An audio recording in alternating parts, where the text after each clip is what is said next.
All right. Hey, Eric, how are you? Doing well, Jason. How are you? I'm doing well. So I've got Eric Sinclair here, and he hosts a podcast, Hot Takes in Education. And just real quickly, how Eric and I met via Twitter, and we were not in agreement on anything. It wasn't our what we agreed on that brought us together. Yeah. We kind of, I guess, have opposite opinions on some things, and you invited me on your show, and whenever that is out, we will post the link here.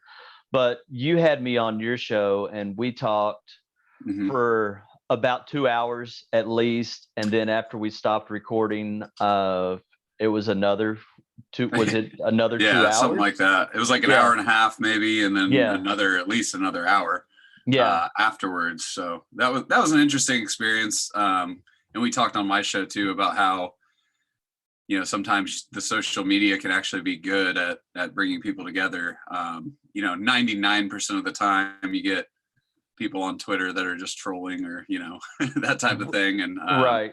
When you run across somebody who you can actually have a conversation with, it's really great. So I appreciate it. And I enjoy talking to you, just, hey, what do you think of this? Bouncing ideas off and things like that. So it's kind of become a cool thing. Yeah, good deal, man. I totally agree. So let's kind of break down. I want to see if I can share my screen here. Because I want to break down one of the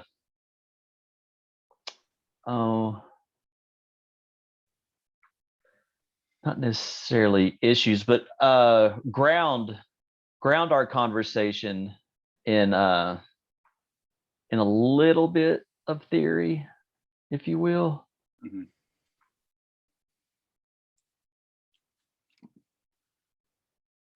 There we go. Share.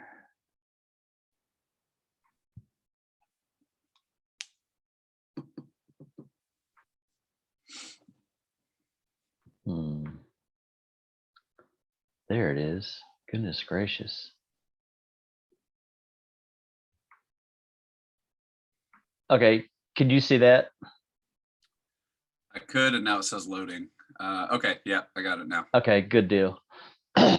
So what we really kind of thoroughly hashed out a bit, and I'm sure there's still some nuance to get into some more at another time, but just these two different worldviews of classical liberalism or human liberalism, and then this new successor ideology. And you described it, we talked about it on your show as social justice ideology.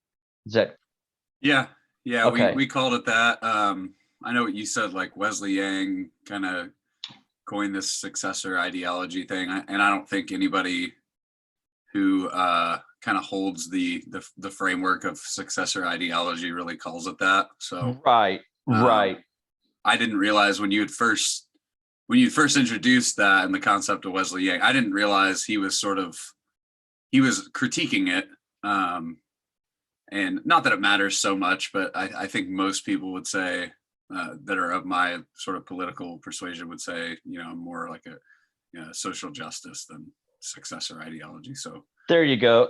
And to be fair, I kind of landed on that name to describe what this is in the culture. And I don't mind it, to be honest, because there's nothing inherently, like, you don't hear anything about successor ideology, and nothing really like triggers in your brain as far as like any negative or positive, thoughts forming anyway. Okay. So I don't mind it either way, but that's just what we decided to call it, because I think that social justice ideology would probably mean more to someone who had no idea what we were talking about. More people would get it. Yes. Yeah.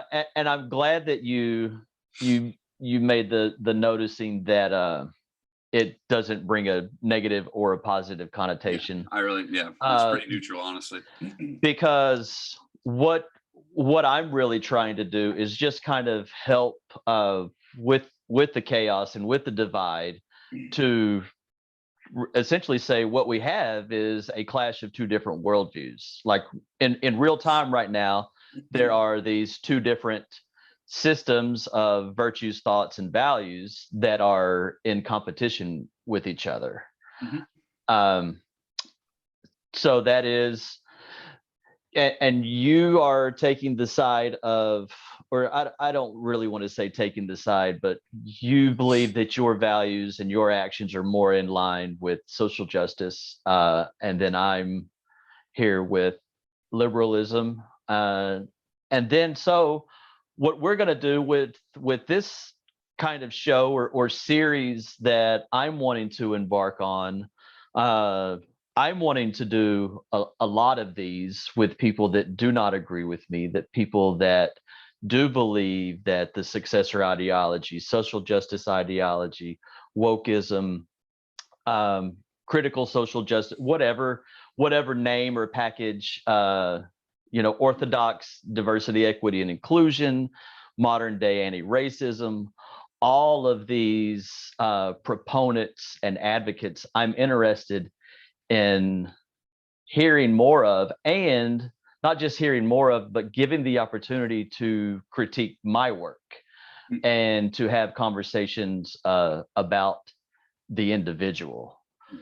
So with that being said, because theoretically which one of these worldviews that we subscribe to, I guess, or is our life blueprint, is kind of how we feel regarding the concept of the individual.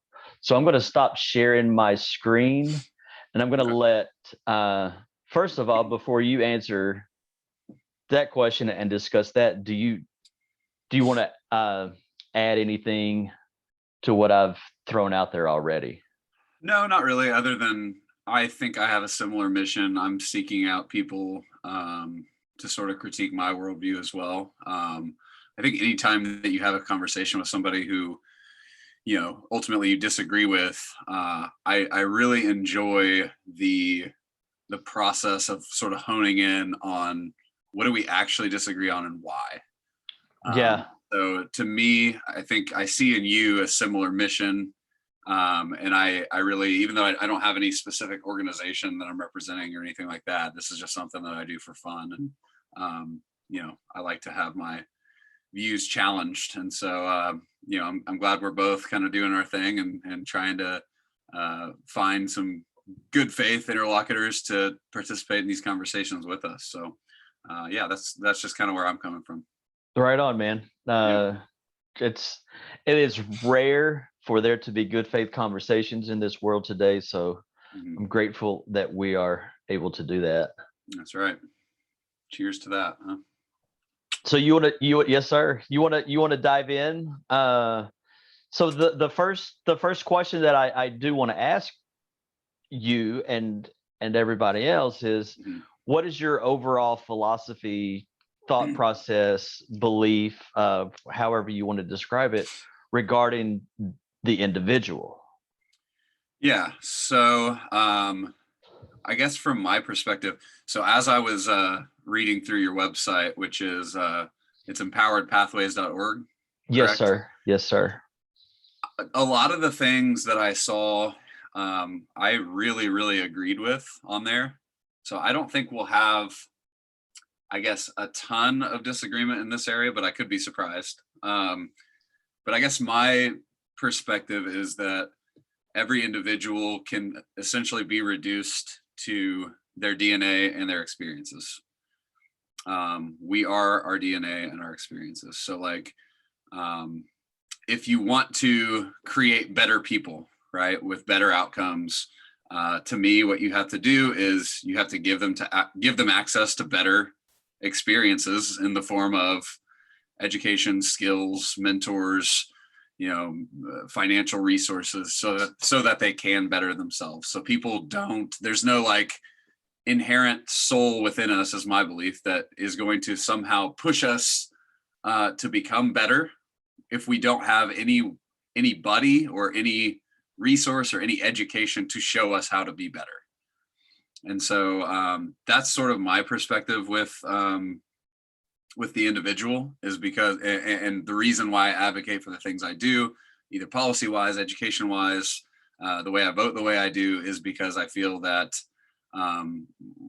how are we empowering individuals with a lack of resources? How are we giving them more resources? What are we doing to give them access to the things that actually have a good chance of improving their livelihood, that we know statistically, do have an impact? And so that's sort of where I'm at.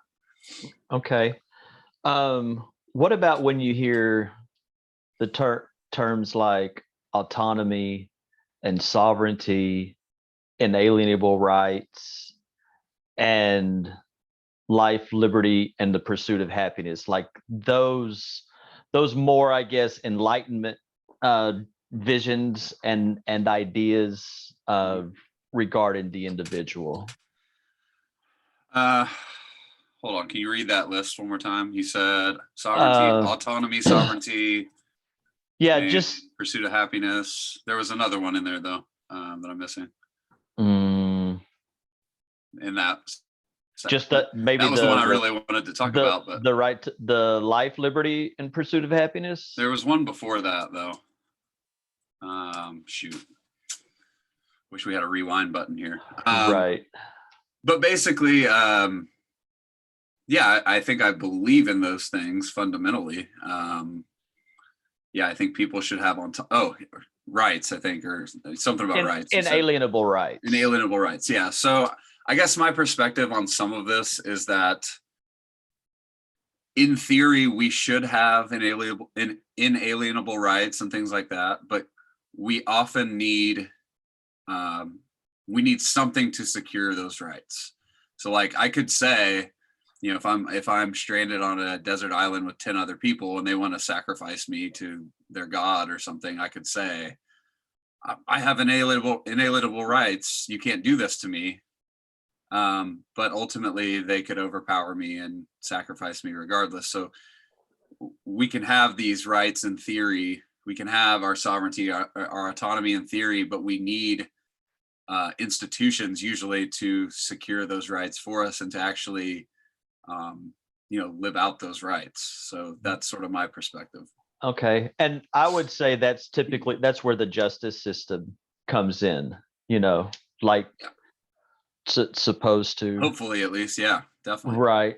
Do you think that the idea of autonomy, sovereignty, those enlightenment ideas regarding the individual, do you think those are ideas worth sharing to the younger generation and having them understand and believe those ideas? I think so, yeah. Unless okay. I'm not thinking of a good counter example right now. If you want to throw one at me where you think I would abandon those principles, then feel free. Nothing's coming to mind really right now. You know what I mean? Right. I have some questions for you on this topic too. Okay, for sure. Do you think that we are more than our DNA and our experiences? And you mentioned on your site, there's this interpersonality. What is that? So can you explain that to me? Interpersonal?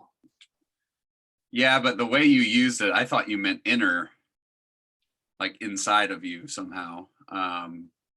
But I may have just misinterpreted that. So. Well, now you may have, that may be where I talk about dignity, and when I talk about human dignity, and maybe you will let me explain this. I think you may think that there is more. So one of the things that I propose with empowered humanity theory is a dignity lens, is that if we navigate basically our day in, day out situations and how we deal with ourselves and in how we deal with others with a dignity lens, and by that I mean being able to separate the human from the being. And I would say that what you talk about, our DNA and our experience, that's our human part. our biology, conditioned personality. Now, That's our. Can I see if I can steel man your being part? Yeah. Do you know now? Do you know what the being part is? That's kind of what I'm asking. Okay. So I think what you said on the site was that the being part is this idea of common desires to like minimize suffering, and I forget what the other thing was, but to avoid what. So our avoiding harm and the being part is that all of us that we share, we want to avoid suffering, and that we will alleviate suffering when we encounter it with others. Connectedness. Humans desire connectedness and the ease of suffering is what I have written down. Yes. So I would say that is also part of our DNA. Yeah. Like through evolutionary, I mean, we developed as a human species in essentially tribes, right? Many societies, and largely the individuals within our tribes who did not share that connectedness, right? Who did not strive to minimize harm and suffering within the human race probably didn't make it, right? So we're perpetuating the DNA of those individuals. Like we come from the individuals who cared enough about each other to continue perpetuating that cycle and building societies based on that. So we've largely sort of weeded out a lot of the DNA of those who didn't buy into this principle. Tell me a little more about that. So I'm just thinking of it this way, right? Like, why did we form tribes to begin with? Well, because we saw that if we banded together, it was easier to hunt animals. It was easier to, kind of collectivized, go out on group hunts and find food and pool resources and watch out for each other against, beasts that lived in the wild, right? Like, so what we did was we acknowledged that, if we stick together, we have a higher chance of minimizing the suffering of everyone in our tribe. So that is sort of the natural selection piece, right? Like if you did not buy into that concept and you wanted to wander off by your own, you're not going to perpetuate your DNA because you're on your own, right? Like who are you going to mate with? And then B, like you're probably not going to be able to mate anyway because you're going to be killed by one of these beasts in the wild that you don't have a chance to, or you're going to starve because you don't have a collective party that's going to go out and hunt and kill food for you. So as we have passed on our DNA, we've sort of weeded out the people who didn't buy into this idea of minimizing suffering. They didn't buy into the idea of connectedness. They just died. So we are the sons of the people who cared about these things evolutionarily. I would say the being that you're saying is also part of the human. That's just that is the same thing to me. Okay, so here's how I would expand that, and we'll still use our primitive that primitive DNA that is in us. Okay. Because humans are one of the only species that we're able to see others as we see ourselves. So we are able to see somebody in a different tribe as we see ourselves. We are able to raise our level of awareness and our level of consciousness that way. What I see is that idea of the being, those two qualities, desire connectedness and the desire to avoid suffering. It doesn't matter which tribe that you're in. And what I'm seeing today is there's not an effort to embrace other tribes. There's a concerted effort to organize tribes and to have those tribes competing against each other for resources and power, but there is not, and I'm making that claim based off of being in the diversity, equity, and inclusion profession from 2014 to 2021, but it wasn't until 2017, 2018 through 2021 where the ideology really took over. So what I see online, what I see in person, is there is not a desire to, I mean, even the notion of color blindness is now something that is deemed bad. So I see social justice ideology, successor ideology, as something that is dividing humans and having negative impact on relationships with the sole purpose of the cultural ideology movement, the sole purpose of it is just to erode liberalism, which is to erode the concept of the individual. Like philosophically and like that's what the tools are designed to do. So I disagree with you there. Now, I disagree with, I don't think anyone, so I do think, and where I'm coming from, and I'm not going to like be forced to defend somebody hundreds of years ago who I haven't read, but I have a critique of liberalism in that I like the ideals of liberalism.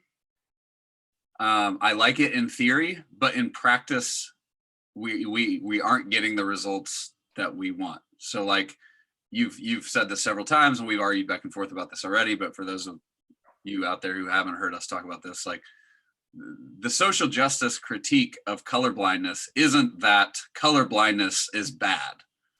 Like I think everyone on my side would want to get us to a point where we are living in a colorblind society. But what the critique is, hold on, let me finish the sentence. Okay. What the critique is that we are actually not living in the colorblind society. And for people to say we are is showing a blind eye to the treatment of others that are of a different color who are saying, no, I'm not being treated fairly in such and such ways. So again, through that dignity lens, to me, the dignity lens would say, oh, I'm going to hear you. I'm going to listen to you, and I'm going to see what I can do about this thing where your people are being mistreated in, such and such way. I don't understand your people. So if we can look at statistics and we can say there are disparities between this group of people and this group of people in, medical outcomes or something like that, right? Right. Oh, I know. That's something we should look into, and we should say, and I say your people in terms of like whatever it is. Maybe it's people with autism. Maybe it's right. Well, one of the things that the conversation that people aren't having is that, okay, so in this moment in time, if we have to do something, so are you saying that liberalism is something that's not worth preserving? I mean, because what we have is you either believe that the individual is the moral worth of society, that Enlightenment view, or you believe that the individual is basically the source of injustice. And those are the competing ideas of today. And I believe that everybody has to select a toolkit and begin building the world that they want.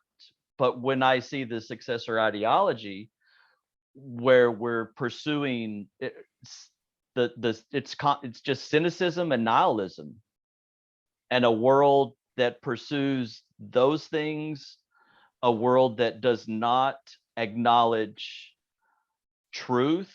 It believes that the concept of truth is not even real, and it is reinforcing othering each other, because whenever we put identity in front of humanity, we're building psychological systems to do people harm. Like there's a permanent block that's one of the permanent blocks right now with just how our culture is, where we see each other as a political party representative. We see each other as whatever our skin color is, whatever our gender is, whatever our sexuality, like we are being programmed to view each other that way versus being educated in a way that says, you know what, we are all connected. We are all, like, you have worth and value. I have worth and value. Everybody has worth and value. Our job is to build systems that support that. But what I agree, and I feel like we're not right now. We're not, because the new ideology, which has been old ideology that's creating the problems. What about 50 years ago, liberalism started taking huge hits. So it's been being torn down slowly for about 50 years. So that's why it's not working. And those are some of the failures. And a lot of the failures of liberalism are the fault of the individual. Okay. Like when the individual isn't compassionate, when the individual isn't aware, when the individual isn't resilient, when the individual doesn't know when to stop talking, when the individual, and we're not equipping the individual in that way anymore, because we've adopted an ideology and a philosophical framework that views the individual as problematic. So our systems aren't building up the individual. We're not building systems anymore. We are in a mode of dismantle, disrupt, and that's where we're at. And that's where the literature, the social justice literature, has been for 10 years. Like there is no building up. Okay. And I think that's the problem. You've said about 20 things I disagree with, so I don't know. Like, I don't know if you want me to just stop you or what, but like, what in my worldview do you think promotes nihilism and cynicism? So the idea behind revolution. Okay, so that's not my ideology. Well, and that's no modern DEI, anti-racist. None of that is. There's no advocates for revolution. There's only advocates for reform. That's not true. Okay, so cite me. Who's the one saying that we need to revolutionize? Now, I'm not saying that those people don't exist, but I would say that they are very not mainstream. So, okay, this is a wonderful point. Maybe those people don't exist. There are people who want communist revolutions, but that is a very, very, like, now if you're terminally online, then maybe you'll see it more often, but like that's Twitter politics. Nobody has that worldview. So here's an example of so the one of the key ideas of revolution is constant turnover, is constant change, constant chaos. There can never become a status quo. We have to keep it going, and nothing really matters. So if you look at society over the past, and really what we can do is we can use, if we want to use the LGBT community as an example of how this is actually playing out in real time, we can look at the evolution of that group and the addition of letters, and to the point now where it's a plus. And if you get in that movement and you notice how much infighting and how much bickering and how much splintering is happening within each of those groups. And then you look at the trans community, how divisive and how many groups keep splitting there. So my point is, by valuing the individual and I mean valuing the group and getting humans in groups where they're competing with each other and they're constantly splintering, because the goal is to keep fracturing and splintering the groups. Okay, so and I want you to acknowledge that this is a giant leap. It's not. Right? You're using so this is a very well-studied phenomenon that groups will splinter, they will disagree. Like, I could say the same thing on the right. And that's the goal. We got the Groypers that are splintering away from the Turning Point USA people. Are they trying to go through some revolution, or like, where are we coming from with this? It's just a natural so the philosophy aspect of groupthink, right? And the philosophy of divide and conquer, if you will, is not just it's divide and conquer everybody. So yes, getting groups on the right to splinter, that's part of it as well. So you're saying this is an anti-racism plot to get the groups on the right to disagree? No, I'm saying that this is a cultural movement that at the heart of the movement, at the heart of the philosophy, at the heart of the tools, is based on destroying this concept of the individual and destroying this concept of liberalism. Okay, but I will say this. What I would like for you to do is, if you come across any social justice literature that talks about reforming liberalism and reforming and extending rights to the individual, I would love to see that, because others that I have talked to are like, no, it's not Martin Luther King Jr. Martin Luther King Jr. was a liberal. He was for liberalism. He wasn't a social justice ideologue. He talked about reparations. He talked about he talked about the inherent suppression of capitalism. Like, he talked about a lot of things.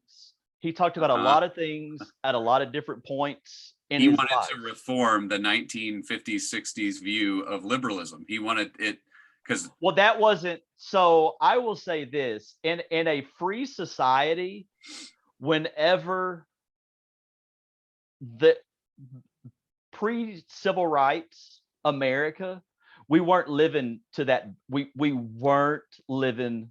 Conservatives would have said we were. They would have said separate but equal. I don't want to talk about. But it was wrong. I don't want to talk. I want to. When we, I pursue truth. Right. Treating people that way was wrong. Period.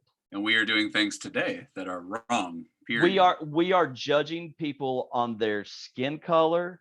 We are dehumanizing each other, and we are actively working on advancing an ideology that talks about equal outcomes for all. Can I ask you something? Do you think, because I think this ties back into your idea of like creating division. Okay. So the idea of privilege, and we don't have to make it white privilege if that's a hot button topic or whatever. I just learned something. This was a couple months ago that I had no idea I had, which is called height privilege. I'm about 6'5", and I have some friends who are, my age, mid 30s and stuff, and having a little bit of trouble finding, a partner, and shorter guys, and I started hearing things from some of my wife's friends who are also single, like, oh, they got to be at least 6 foot and things like that. And it was one of those things where I'm like, that's just wild. Like, I never thought Like, who cares, right? But that's from my perspective. And then my wife was like, I may have never dated you if you were below a certain height or something like that. Or I may have never, like, you may have not caught my attention or something like that. And I'm like, oh my God, that's just like one of those mind-blowing moments where I'm like, I have height privilege. I never knew it, right? I never knew it was a thing because I never had to deal with any issues related to it because I've always been basically taller. And it was just one of those things that really woke me up, I guess, to the idea of like, oh, hey, this is something that other people deal with that I had no idea. To me, I empathize with my friends a lot more than I did before since learning about height privilege. And if somebody were to tell me, Eric, you have height privilege, and explain to me why that is, I would go just like I did, like, oh, that's something I never realized. Like, that's something that I'll be on the lookout for in the future. Now, it doesn't have that meaningful of a difference, probably not, but there are other privileges that people have that make a much bigger difference in their daily lives, probably, right? So what's the remedy for height privilege? What's the remedy for? I think with any privilege, I think it's important to acknowledge it, because it's really easy, me being the tall person, to look down on my friends and say, hey, why haven't you found a girlfriend? Right. Like, but and then what I do is I justify myself as being above them, not literally, I guess, but I'm not meaning it in a literal. I justify myself on that hierarchy of, here I am. I've been married for 7-8 years now. I should probably know the exact figure there, but and they're just doing something wrong. When in fact there's something that's completely outside of their control, their height, right? So does that make that actually makes them? I'm saying it doesn't make me better than them. I'm saying someone who doesn't realize their height privilege, but it does, could easily justify why they have a wife and these other people don't. Right. So what I'm saying is, with this, the remedy is to point it out, and the remedy is to acknowledge it. And then what? Now I can better empathize with my friends who are having more issues in relationships. But I'm still 5'8". Okay. And so I have more empathy for you. Well, I'm not seeing, I don't know if you're single or whoever you have, but I'm saying I empathize with you more, and I now realize, like, oh, this could be a thing if he's looking for a woman, that he's not 6 foot, and that could be part of the problem that has nothing to do with him. So the thing is, that does nothing for me. I'm still 5'8". I'm still single. You can acknowledge all you want, and all that. What I see every day is I see you and a beautiful woman, and I'll never have that. And I'm like, he's privileged. He's better than me because he's tall. And it's driving you. I want you to see how it can build resentment. And I've got to do something. But that fact remains whether I know it or not. So the thing is, I start noticing, hey, you know what? There's other tall people, and there's other short people. Maybe I should get short people together. What I see with this idea of pointing out privilege and assigning privilege to all it does nothing. Oh, it absolutely does. It absolutely does. So now I'll say this in a way that yes, it does, because I used to. So in 2013, I lived in Benin, Africa, which was a third world country in Western Africa. And what was the name of it? Benin, okay. Benin. It's right. Okay. It's between Nigeria and Togo. Okay. So I used to walk around Benin, and I realized that there's an idea to have my life equal to these people. And I started thinking about first world privilege. Oh yeah. And American privilege. And So there are concepts of that, but highlighting that and using that as a tool is not productive. To me, what's productive is having that understanding, but also seeing another person, regardless of circumstance, seeing That's that kind of my person point. as myself. So what I've noticed, what I really believe and notice is that our core values regarding, like, oh shit, if we have to teach this next generation, we have to teach them something. Do we teach them to value this concept of the individual and to value the human being, or do we teach them that they are a group identity and that's what they are? My Because point, right now we're not teaching both. And I disagree. I think we are sort of teaching both, but I see zero evidence. And this to me is like just like the rights thing, right? I could value the individual all I want. I could say I have all this belief and I believe in myself and I am the master of my fate. But if there are systems that are like statistically holding me back because of some part about my identity, then who cares? And I agree that like if we could get everybody to think that way, then we would be in a much, much better place. I just don't think we can snap our fingers and say, hey, start thinking about the individual, right? well, my point before, a few though, 100 years. we've had longer than that.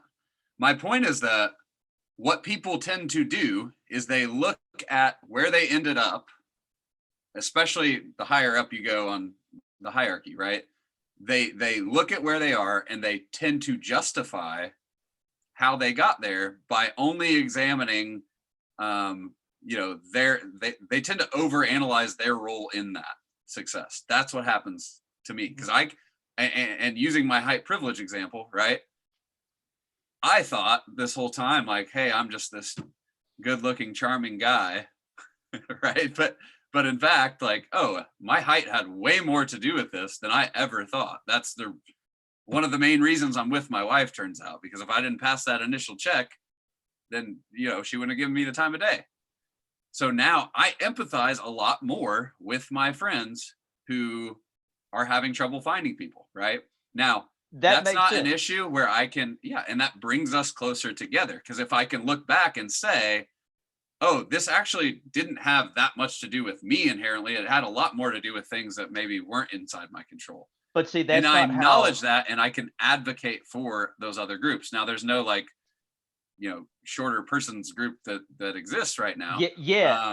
Yet, and maybe some there they will, and that's fine, right? Maybe like that's there fine. is like a bunch of like if they're Short angry, kings. if they're angry and resentful, and they are after things that you have, like, I don't that.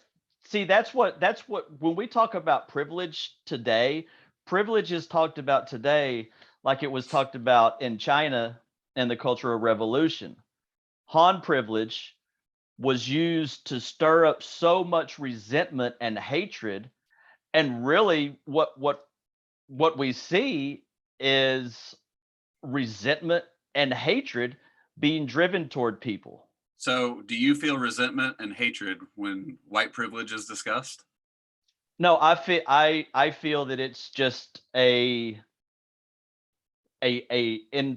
non-productive tool that has a political goal, and I usually disengage, because I see no good purpose, no good human outcome for driving resentment. So you just assumed the conclusion that I just asked you.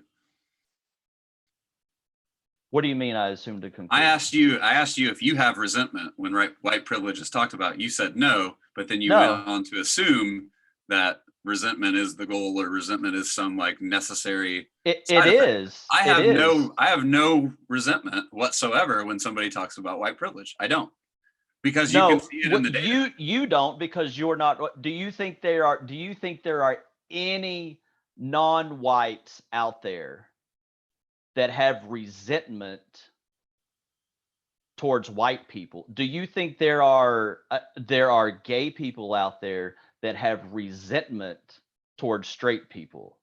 Do you think there are groups that have resentment and hatred towards each other? Yeah.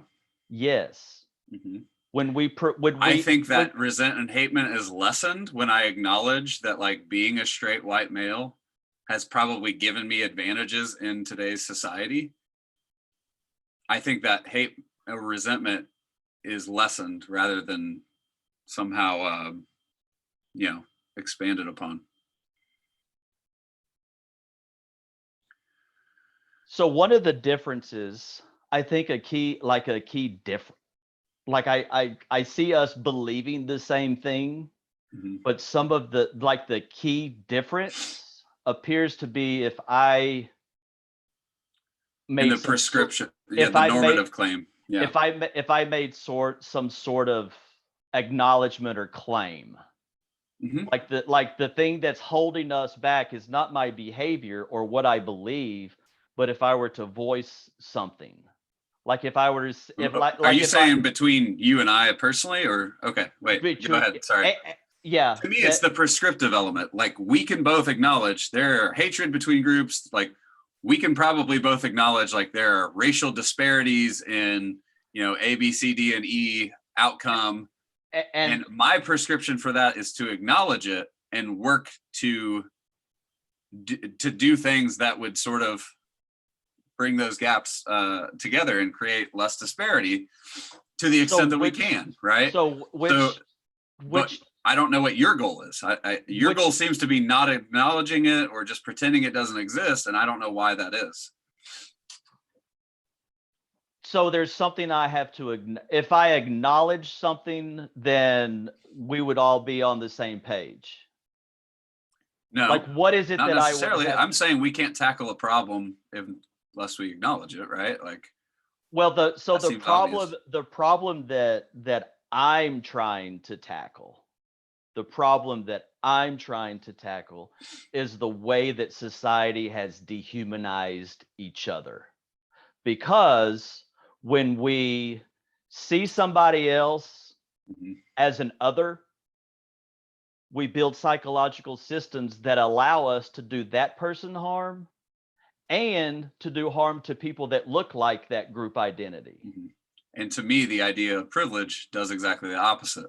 And the idea of privilege unites us, and it shows us that, hey, if I were born this way or that way instead of the way I am, I may be in the exact same boat.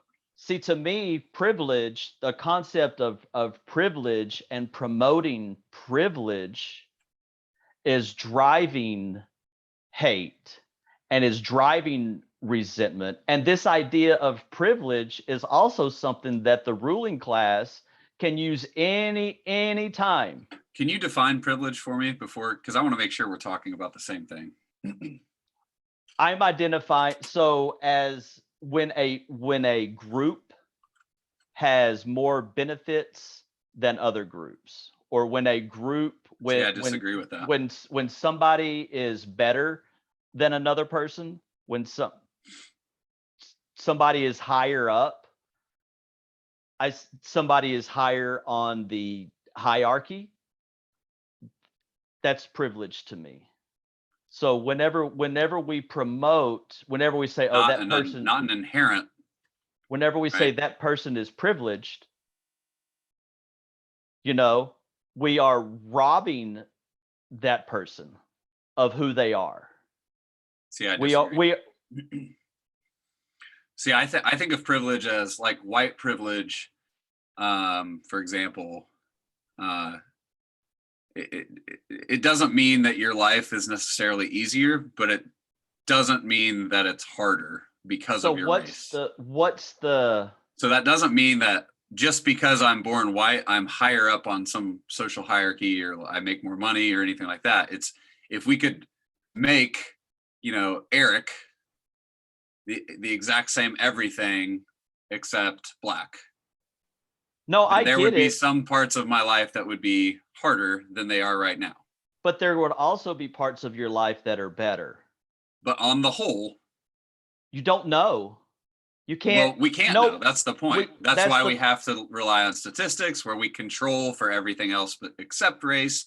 We have to look at studies that show this, and we have to look at again. That's why I think studies are so valuable. You and I got into this before, but statistically, we can control for things like income, things like 1 or 2 parent homes. We can control for we can control for level. Height. And we could control for height if we wanted to, and we could zero in, or we could zero out all those things and just focus on, is there a statistical because there's also good looking privilege. Yes, definitely. So where does, is this what we do? I think that's the big question. Is this the idea that we teach children? If you are this way, you are privileged. If you are this way, you are not privileged. Because that's what's happening now. And when I was a kid, that's not what we taught. Was there more or less racism when you were a kid? I would say there's less. I would say there's less. Yeah. I would, no. And in fact, I'm looking at doing another show. I've talked to a few with people that I grew up with, because we were a very small-ish town, mixed community. There were acts of racism, but there were also a lot of very close friendships. So what I'm saying, because we were the first generation. My generation, I started kindergarten in 1980. So I was the first integrated generation, the first fully, as a child. I was part of that. And it was great. And a lot of us now, a lot of us, that's sort of the point, though, right? But a lot of us have conversations about how good it was back then, about how we acted. And I'm also having this same conversation with other people of my generation that I didn't go to school with, that are not white, that are not straight, that are not cisgender, that are not Christian, that are not, there are a lot of people, former Bernie bros, there are all kinds of people that are like, hey, wait a minute, this is a clear attack on. So the idea now is, do we destroy liberalism? Because we reform it. Well, then we strive for an actually colorblind society. That's what we try to do. We strive to create an actual meritocracy. There's no work towards that, though, Eric, because one of the critiques that I had a few years ago when I was sharing what is now empowered humanity theory with a former coworker, that was a social justice devotee, I said this. They said, yeah, we all want that in the end. So, and then I said, well, the question is, how do you get there, right? The question is, how do we get there? Do we use tools? Do we use tools and a framework that says, you know what, I value the life and the dignity of every single individual on this planet? Yes. I would strongly encourage that. Can I make an analogy for you? Can I make an analogy? But I heard you say yes, and I want to be that is not the social justice framework. Acknowledging your privilege is also acknowledging your humanity. It's doing all the things you said. And it's allowing you to view people who don't have the same quality of life you have in a way that gives them dignity. That's my argument. Okay. Because if it weren't for my privileges, I would likely be in the exact same boat. That is my argument. I think that is a perfectly fine thing to teach kids. I think that's a good way to go about society. And again, the way I look at this, okay, so I want to treat systemic issues, and this goes to the criticism of empowered humanity theory, okay? I want to treat systemic issues just like financial literacy, okay? Your framework seems to be, if we're making this analogy, like you want to teach kids personal finances. You want to teach them, learn how to save, learn how to put money in the stock market, maybe, all these things. And I would never say not to do those things. Of course, yes, you should learn how to save money. You should decide, to put money in the market when you can, and, all this stuff. But just because I advocate for personal financial literacy and things like that, doesn't mean I wouldn't ever tell them to like not unionize at their workplace, or not advocate for higher wages at their job, or even higher minimum wages, for example. Like I would want to do both. I would want to say, hey, take care of this in your own life, but also fight the larger power structures that are holding you back. Because, for example, minimum wage, you can't survive. You can't have a 2-bedroom apartment anywhere in America on minimum wage. So like I would acknowledge that, yes, there are things you can be doing better with your personal finances, but you can also use your voice to try to create change in these environments that are beyond your personal control. We need to do both. It's a 2-front war. That's the way I look at it. Okay. I'm going to tell people, hey, don't be racist. You treat everyone like an individual, but then I'm going to still advocate for things that actually systemically treat people better as individuals and promote colorblindness and actual meritocracy. That's my analogy. And that's probably my biggest criticism of empowered humanity theory, because I agree with almost everything that's on your website. I just think you're missing the second half. And so I need to intentionally remove the second half, because that's what more like, DEI training is all about, is that second part. So, and that second part just seems to be like a statement or an acknowledgement with 0 action steps. In what? I don't know. I don't know what you mean by so that. you said that you agreed with everything, but like, yeah, if I added like a clause, or if I added like, see, that's the thing that I've noticed with social justice, and why sometimes I attribute it to a religion, is that it is more about what you profess than what you do. I just said advocate for things like higher wages, or collectively bargain at your workplace. I can't give you a whole bunch of actual things we can do without an actual like goal that we're trying to address. Right. So, and I see all of those things as advancing the individual. I see that whole minimum wage thing as we need to help people increase their well-being. I agree. So, man, honestly, so what do we disagree on?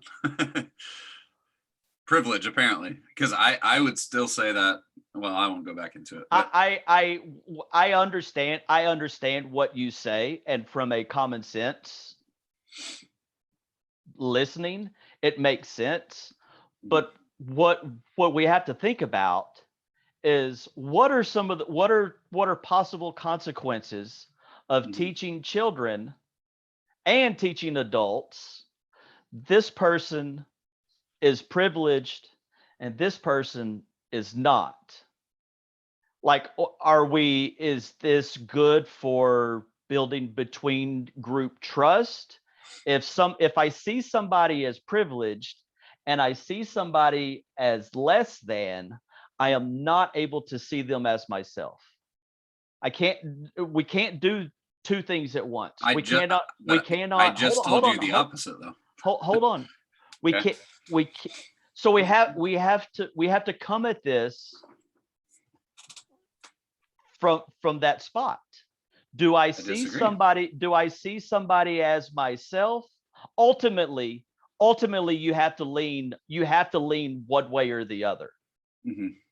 I can see a homeless person, and I can understand that my circumstances are a lot better off. Mm-hmm. But then again, at the same time, I can also find a piece of myself and a piece of my story in that person. You just refuted what you just told me 30 seconds ago.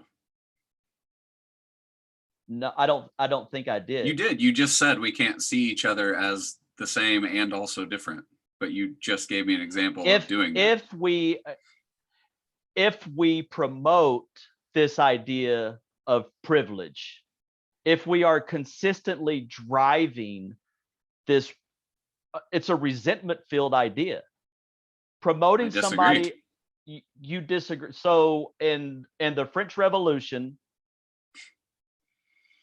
in every single revolutionary situation, you don't think that people were pissed off because other people had more and were more privileged than they were. You don't think those things drove people to such frustration and levels of, we got to do something different. Like income inequality or wealth inequality is always going to be one of those things, right? Like that, when we see but there will always the people at the top being so successful and the people at the bottom having so little, like that is going to drive some sort of frustration. And I would even say, especially, I mean, that minority of people who are really fighting for, like, you know, eat the rich or whatever, like they are saying things like that. I agree. I don't think some of those people are also buying big houses and yeah, I mean, yeah, that's very true. There's again, I'm not going to defend them because I'm not a revolutionary. I'm just a reformer. I mean, that's the way I look at it. So I feel what I feel that society has to do, that we all have to do, is, if we are reformers and we are interested in, you know what, maybe future individuals, future civilizations do deserve autonomy, then all of us need to get together, and all of us need to put political things aside. What we need to center is our empathy for future generations that have not been born yet.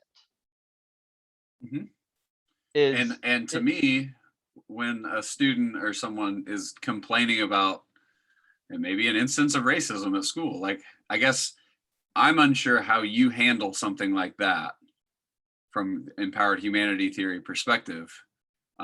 If I were to look at the school's discipline and say, like, hey, you are like, if I were to again run a statistical analysis and say, like, hey, you are punishing Black students and white students way differently for the same infractions.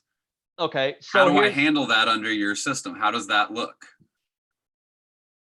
So first of all, I would look or do we even look at that? We do look at that because I want to assume so. Yeah. One of the tenets, or the attitudes, is cultivating mindsets of inquiry and compassion over fear and judgment. And if I am a teacher and I am having thoughts of, and I am unfairly judging and unfairly punishing, I'm having those thoughts of fear and judgment towards this person. So if we can train people to investigate their thinking, like, hey, like their unconscious biases, perhaps. Yeah, so that tool is something, because I went to a lot of trainings that talked about unconscious bias, and they talked about it, but there was never anything given, like, okay, so what do we do? How actually, let me push back, because if it's unconscious, that's a little different. But also, if we are training it's ourselves, trying to make them conscious. if we are training, as a teacher, if I am trained to see each student as I see myself, and connect with each student on that level, I would say you do, yeah, and honor the dignity of that person, and say, you know what, that's Jason. That's not a white male student. That's and honor the individuality of each student. And we don't do that. We are not. I disagree. I think most teachers do that. Well, I think a lot of teachers do, but I think our system does not. How so? Students are data points, and they're data points according to their gender and skin color. In the scenario that I just told you, though, that you agreed with, we should be looking at that sort of information, right? Should be looking at what? Like, are we punishing Black students more than other students for the same infractions? Like, if we, you could just dismiss that and say, well, that's just a data point. No, what I would, if that was a data point that I saw, I would want to find out why. Okay. Why? So I don't think that's a normal, like, function of a teacher. Because back to that conversation about the discipline data. So I started having that conversation in 2008. Okay. When I was a high school assistant principal. I had it up until 2012. I left public ed for a while. I got back in it 2014 all the way to 20, still having that same conversation, still looking at data discrepancies, and no plan,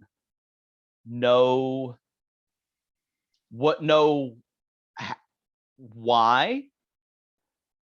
That's where restorative justice is really great to me. It's a wonderful concept.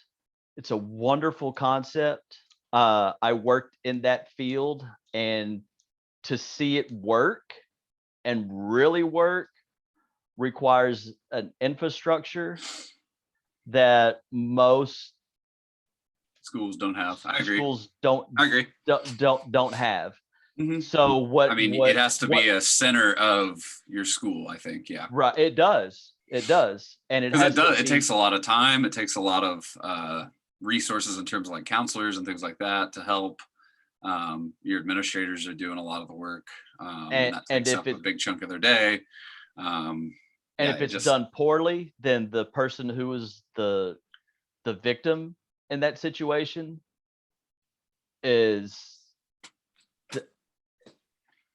those problems get exacerbated. But anyway, I don't think they're any worse off than they would be under a traditional discipline model.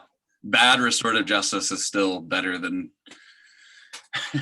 traditional discipline models. Well, what my point is that educators have been having those conversations since 2008, and nothing has changed and nothing has been resolved, because that's not part of the plan. That's not part of the ideology. The assumption is that there's disparities because teachers are racist or kids are bad. Like, not necessarily. That's where that's where you get like culturally relevant teaching or culturally responsive teaching and things like that, where you have we'll have to alternatives to that. I don't want to dig too deep in it. We can talk about that another day, because that's cross-cultural, like anything that's Zaretta Hammond's work. And she specifically And talks Lisa about Delpit too, actually. she Is ta- more in and this area. see all of those people, they value the collective and over the individual. So that's why nothing really gets done and nothing really gets solved, is because they are not using those liberal values and those liberal practices. They're not using, they are valuing the collective. And that really, that's why nothing has really been done in public education, and the scores, the outcomes of our public education system has been steadily in decline. We're using tools that do not uplift and fortify and strengthen the individual. Now, I will say most teachers in their class, in their hearts, they want all of their students to succeed and to be happy and to be healthy. But if we are using tools that devalue the individual, it's not gonna, like social justice ideology.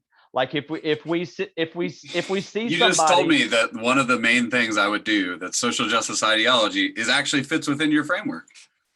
But that's no okay. And empowers the individual. And you told me that on minimum wage too, which is interesting. What I'm saying that I agree with you and what you said. Okay. Because things that I mean to jump on you. Things that you say and that you believe are highly inconsistent with the ideology. And one of the main things that you value that the ideology does not is having this conversation. I can see where you're coming from there. You know what I'm saying? I know that it can be difficult to have these conversations sometimes, especially in like a work environment too. You know what I mean? But like where you feel like you have to, go along with the narrative. And I think if you have really good DEI training, you can open up about some of this and like, what are you thinking about that?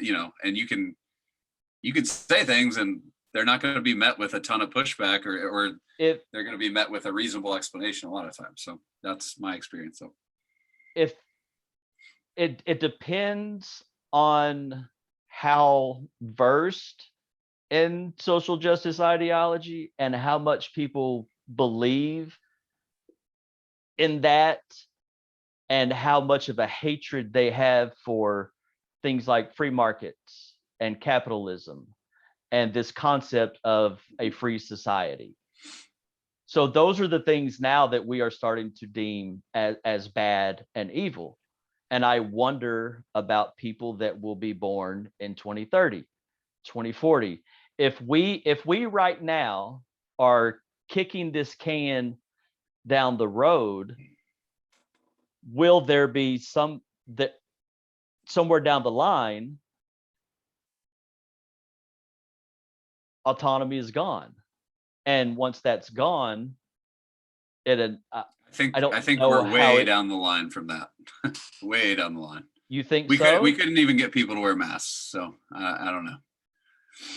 Well, I definitely don't feel that we are way down the line. I know you don't, but I just disagree. So can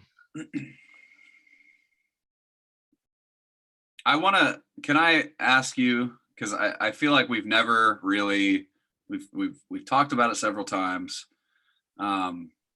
We've never really honed in on this idea of meritocracy, and I think you have a way different way of thinking about this than I do. Can I ask you about that? Sure. So I asked you when we talked on my podcast about what does it mean to have a meritocracy, and I thought your answer was interesting, because I don't know if you were thinking ahead to what my critique was going to be or what, but what you described was not at all a meritocracy to me. You said something like if people do some basic things, they should like be able to reach some level of like minimal survival or something like that. Do you remember that? I mean, feel free to like. Okay. So the way that the way that I would describe a meritocracy is, first of all, it's a structure in society and it's like an idea and a structure. And what it is essentially, if you make good choices, if you finish school, if you work hard and you get up and you keep trying and you develop yourself, that's how you get ahead in life. You get ahead in life, you get to advance. Upward mobility is determined based off of your work and your efforts and your decisions, your skill set and things like that. Your skill set as a large society rule. Like if those people in that society are able to upward mobility based off of their free will and their choices, that's a meritocracy. Oh, and so you believe we have this right now? I don't know how else people, I mean, I know that nepotism exists, but I don't know how people are getting jobs without going to college, without finishing high school, without probably learning. Not. you know what I'm saying? Like, I don't know if you. So there is definitely, I think we would both agree that there is an element of meritocracy to almost our entire society, right? No, I would say that our society is. I'm saying what we would both agree on. I know what your perspective is, but I'm saying I would agree that there's an element of that in like the vast majority of society, probably. But do you think that there are aspects of our society that are not meritocratic? Yes. Okay. So we don't have a full meritocracy. Can you give me some of those like examples then? That I'd probably agree with. So one of the things that comes to mind is in 2007, I was applying for assistant principal jobs in a large urban school district with. Okay. I mean, on a large scale, but I'll let you finish. With 14 high. No, well, this is an example of how it's not meritocracy, because I was told, sorry, Littlefield, we already placed 2 Anglo males. Like, so my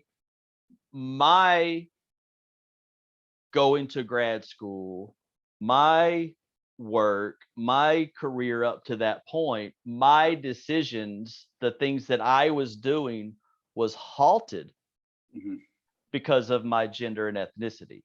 So that's an example of how sometimes there is not a meritocracy on an individual basis. But what I did is I was like, okay, that was a setback in that situation. So I was like, all right, I kept going, and I found another way. So because I you're resourceful and you have an education and like you would have other opportunities, right? I was able to find another way. Yep. And that's a meritocracy. Now, if it's not a meritocracy, that would be more, let's say, somewhere like China. If you take the test at age 18 and age 16, and if you don't pass the test, well, then you're it doesn't matter. I mean, you can work hard and you can try and you can do, but you're not going to be able to advance. If you look at like traditional caste systems, like, yeah, it doesn't matter. It doesn't matter what you want or how good of a decision that you make. You're never going to be able to do this because you are X. That's a system. That's a system. I would agree with you. Meritocracy. But what I'm saying, so like last time I talked, we brought up this idea of stickiness at the ends. Basically the idea that Americans raised at the bottom and top of the family income ladder are likely to remain there as adults. It's about 40% in each quintile that stays stuck in that same quintile at the top and the bottom. The vast majority in every quintile stay in their own or only move one. Right. What's the remedy? Well, I'll get to that in just a second. So we also talked about how there's an article called Poor Kids Who Do Everything Right Don't Do Better Than Rich Kids Who Do Everything Wrong. So basically, like, rich high school dropouts remain in the top income quintile, the same one as their parents. All of them? Like if you're a no, white. Not all of them. I'm saying, hold on. So the rich ones who are high school dropouts stay in the same top quintile about as much as poor, so the bottom quintile, college graduates stay stuck in the bottom. So it's 14 versus 16% respectively. So I guess my question is, do you think that would happen in a true meritocracy? Because and it's hard. It's those. So when I'm presented with data, and some of the data, I'm revealing a bias that I have. When somebody shares data and disparities among groups, and especially where rich kids and poor kids, I always go to, okay, what's the solution? What's the framework for remedying this? Because using critical theory, using postmodernism, using human tribalism, to me, aren't going to remedy the situation. And they haven't. Well, I would have to, I guess, be presented with a specific. I mean, like the data scenario, that you just what like, I would say is what's the fit, because there's the underlying philosophy of those data points, and the reason why they're collected is to get rid of liberalism, is to get rid of capitalism. Like there doesn't have to be an underlying, like, but it is. Even if we're doing a study like the one I just shared with you in the chat, there doesn't have to be any, like, this is not a normative claim, it's a descriptive claim. This is what's happening in today's society. The normative claim can follow, I mean, we can make normative claims based on that, but that's not in itself collecting the data and examining that. That's not some, like, recommendation. That's not some prescription for, Right. But my question, but it is an observation that's interesting. My question always goes back to me, says that we don't have a true meritocracy. There's something going on here, that poor college graduates are staying in their same quintile the same amount as high school dropouts. But why? In the top. But why? Well, it's real easy, I would think, right? So on the one hand, we have anywhere, the top estimate is something like 80% of jobs are gained by knowing someone. Or 85%. So that's according to LinkedIn. So that's probably a little biased there, but they have an interest in networking, right? But, like, so if you know somebody, I mean, we've all experienced this, like, oh, I know this person, they'll do good because I know them already. And so you hire them, right? It's hard for a poor kid with no connections to make connections, right? It's harder than it would be for a middle class or upper class student. So they're not the ones getting recommended for those jobs because they don't know the people who are hiring usually. And then in the top, and hold on just a second. And then in the top, right, it makes sense that even if Johnny flunked out of high school, he'll probably still land on his feet because his parents have connections, they have money, they may even have their own business, and they'll trust him to run it, even though he hasn't demonstrated any work ethic or, stick to it in this attitude or any of that. So I think it's pretty obvious why things are the way they are, because of the connections piece, because social capital is more than economic capital. So the remedy appears to maybe we need to limit certain people's ability to network. And we need to maybe, if we were sitting in a problem solving meeting and that's what, and you just presented me with that, like that's the problem. And you said that, the problem is these people form more connections. And so then I guess the solution becomes, well, how do we figure out how to limit these people's or how do we figure opportunity? No, I totally disagree. The solution is, how do you get poor kids, poor college graduates or whoever who are qualified, who went through the proper trainings, how do you get them connected with people in power?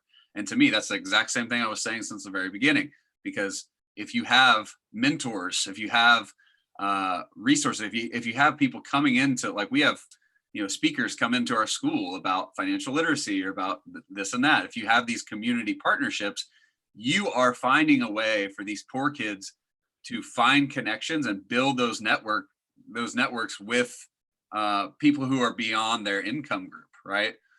I feel like our school does a good job of that. I try to do that all the time because, the more connections we can give them, the better. So that's again why I tend to vote on the left, because I feel like the left is more conducive to giving those resources to typically underfunded schools and things like that. So, there's another difference between you and I is I have zero political affiliations. I have zero political hopes. I have zero political. Well, you do, whether you realize it or not. I have. There are political implications to all of these things that you're saying, which I would say that there are, but I do not put any hope, trust, faith in one of those two parties to fix something. But you can look and say one is objectively better than the other. Like the policy goals are objectively more in line with what you think should be done. And realistically, one of those two parties is going to be elected. So, I'm not advocating any political things here. I'm just explaining, like, this is why I get you is the way it is. But what I'm also, a lot of conversations that I'm having are people that historically have been with the left, but this slide towards illiberalism is causing a lot of people to say, hey, wait a minute, something is different, something is not right. This is not what it was 5 years ago. This is not what it was 10 years ago. So we have to make in real time adjustments and decisions. Is what I'm saying. I can't speak for them. There's been no change in the way I view things basically this entire time. Now I feel like that I've learned new information. I've found things out. I've found all these critiques to me just don't hold much merit, but that's where I am. So thinking about how you said that you haven't changed and you're thinking this. So I have over the last 15 years, I'll say that for sure. So I will say the way that I never have, but just the way that I interact with people and the way that I treat people has pretty much always been the same and consistent and very apolitical. But a few years ago, I started being called a white supremacist because I didn't go along with the ideology. And I tried to have conversations about the merits of the Enlightenment, like what are the merits of pursuing truth versus the merits of a constantly deconstructing and destructing, and something that seems to be chipping away at the individual. So when I tried to what about me says I'm not pursuing truth? That's what I don't understand. I believe that you are, because you are having conversations, you are trying to have your you like to provoke your own thinking. So I see that as that you are pursuing truth. You look at data points and you try to figure out what's going on. So you are doing that. The thing is with the ideology is that it rejects the concept of truth. It rejects the notion of truth, and it rejects the notion that truth is even possible. And it does. Now, let me explain then. Let me explain this, because this is the part where, and I hear this a lot about like respecting people's stories and things like that, right? Which, by the way, I feel like I've done with you. You've given me a lot of personal anecdote that I could never verify, that sort of like to support your worldview, right? Like you actually told me that people were being racist against you. They told you that you're white, you can't have this job and all that. And I feel like a lot of the people on the and I'm not mad about that. You know, I know you didn't sound bitter or anything. I'm just saying. But a lot of the people on my side have similar stories, right? Like I had a student who started working for this millwright, like a union apprentice, basically. And he's like, I was discriminated against like every day. I was called, slurs for, Hispanic people and stuff like that. And like, they basically were like, you do not belong here. Now, I don't know that I have any data to support that like unions are racist or this specific union is racist. We could probably find that. Mm-hmm. But I'm not going to discount his story, because I know this kid personally either. And I know he's a great kid and he works hard and he does all the right things. So like, I think there is merit and value in listening to someone's truth. Yeah. Because if I'm telling a story and you're on the other end of that story and you are telling a different story, we don't have access to it. To me, that's what my side is saying. It's not that there is no truth. It's that we don't have access to it. Like if I'm recording a personal interaction between us, right? Who's to say what's true, right? Like I can say my piece and you can say your piece just as strongly or stronger, but who knows, right? But and that whole concept is in every single facet of society. Like we have no way of knowing. We have no way. I don't know if you're a racist. I can't read your mind. And that's why all of this data sort of comes down to this disparity, because there is no bar. The bar to clear for actually identifying racism is so high that you could never do it. Right? Like you could almost never do it. The bar for identifying racism? Right. Like you, in your personal story, I would say, yes, that is racism. He directly tied whoever it was or she. The director of secondary education, and told you the following year, because you're white, right? Yeah. That is a pretty clear-cut example of at least like prejudice or discrimination, depending on how you define racism. Right. It'd be racism. But and what I'm saying is sometimes if we are trying to identify systemic racism, you have to look at the data and you have to say, and you, again, like you're talking about, like try to control for all the other variables that could be confounding variables and get to the bottom of it. If you can isolate and say, hey, like when we zero out all these other things and we really look in at what a huge disparity between groups, maybe it is racism or sexism or ableism or whatever it might be. But how do you determine what it is, and how do you remedy it? It depends on what it is. Because there's no tools for remedying. I just gave you an example, right? I gave you the example of the school discipline. I would look at that specific thing. I would control for gender, and I would control for income, and I would look at looking at African-American students versus white students versus. And then what's the intervention? Restorative justice.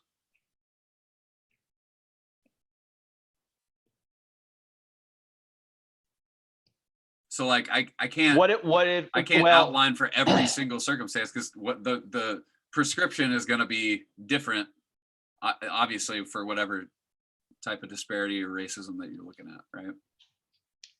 But how do you prevent racism? Well, I think, again, it sort of depends on what the thing is, right? Like, no, how do you prevent somebody from being interpersonal racist? racism? I think the best thing you can do is to expose them to somebody of a different race. Like which is why I asked you. Put them in a room with them? No, what I asked you for before, I think maybe in our messages or something, but I was like, what do you do in, rural Texas or whatever, where there aren't that many kids of other races around? And maybe Texas is different, because Texas is where different. I grew up, it was, I don't know, probably 90-some% white. And it's like, how do you expose, or how do you help kids not be racist when there just aren't that many kids of other races around, right? You teach kids, and you teach people that every person is of worth and is of value, and you teach people to find commonalities. You teach people not to judge, not to make assumptions based off of how they look. You hear their story, you connect with them, you extend compassion, hear their truth, you have a meaningful relationship. I would say hear their story. Hear their story.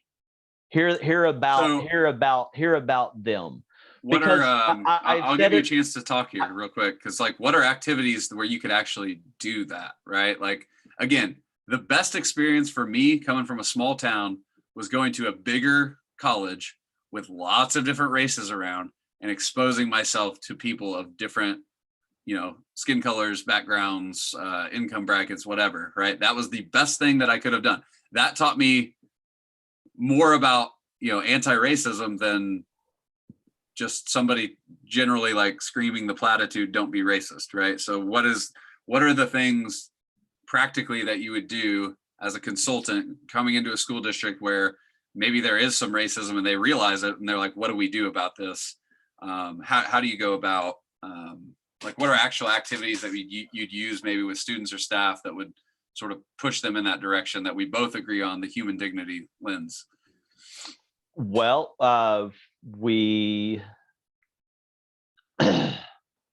there's an activity I do called actor or director with the notice the narrative tool, and we get people to play out different scenarios of how do you act in a fear and judgment situation, and then how can you disrupt that with compassion and inquiry. How do we disrupting those initial thoughts of, oh, I see this person, they are such and such, because our brains are lazy, category seeking, politically incorrect machines. Yeah, totally. So how do we disrupt that? And the way that we disrupt that is that we front load all of these ideas. Like, oh, okay, how can I get compassionate or inquiry about this situation? How can, this person, yeah, they look different, or they're different, but they're just like me. They have a son, they have a daughter, they love somebody, they experience that closeness.